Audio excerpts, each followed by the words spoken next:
The Arizona National Livestock Show, it is back for its 78th year. If you are looking for a good time, if you're like, what should I do with the family when they're here from out of town for Christmas?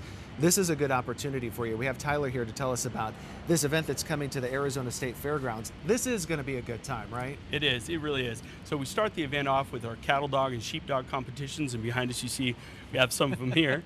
So this is our fourth year of doing that event. We have 42 dogs coming from all over the country and Canada to compete for the title of champion overall stock dog at the Arizona National. So I'll kind of step out of the way so we can see our special guests here.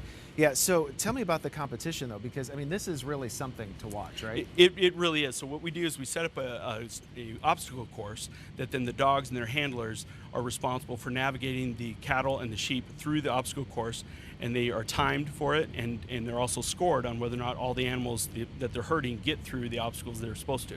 So I mean, the dogs are, I mean, they're very cute, obviously, but these are working dogs, right? They are. Yeah. They're highly trained, highly motivated, and have very strong instinct when it comes to herding animals. If you've never seen this in person, I was just saying before we got on air that I used to live in South Dakota for a long time, and I would go to the rodeo, and it was so cool to watch the dogs work. I mean, you have such an appreciation for what they do out there on a ranch. Sure, yeah, and it really changes the game for what ranchers can do. Actually, we were talking off camera, and Sarah was saying that because of the dog, she's able to do more on the ranch than she was before, and so it's an efficiency thing that the ranchers are able to take advantage of. Yeah, we just had, who's this one? What's his name? Paisley. Paisley just went for a tour of the studio right there.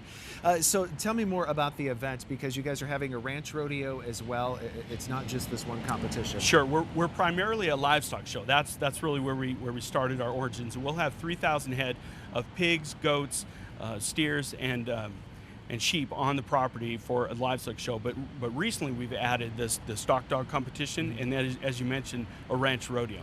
The ranch rodeo, so if you don't know, this is basically a competition. This is the stuff that they do on the ranch, right? Correct, yep. So it's 4 different events that they will simulate, as you say, the things that they would do on a ranch. So they simulate dehorning and branding and tying, and then they'll simulate loading them onto a trailer. So we're looking in the monitor. You can see right there some of the stuff. Oh, that's the details for it. But we're just showing some of the video there. Mutton busting as well. Yes.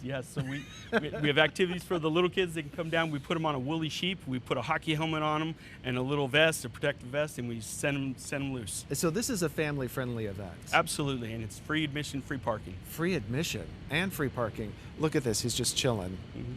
He's ready to work, though, right? Well, Tyler, thank you so much for joining us. It was a pleasure. Thank you. So again, if we can show that information, if folks are interested to go to the livestock show, it is coming back to the Arizona State Fairgrounds. There you go. Starts December the 27th. So if you have family in town and you're like, what am I going to do?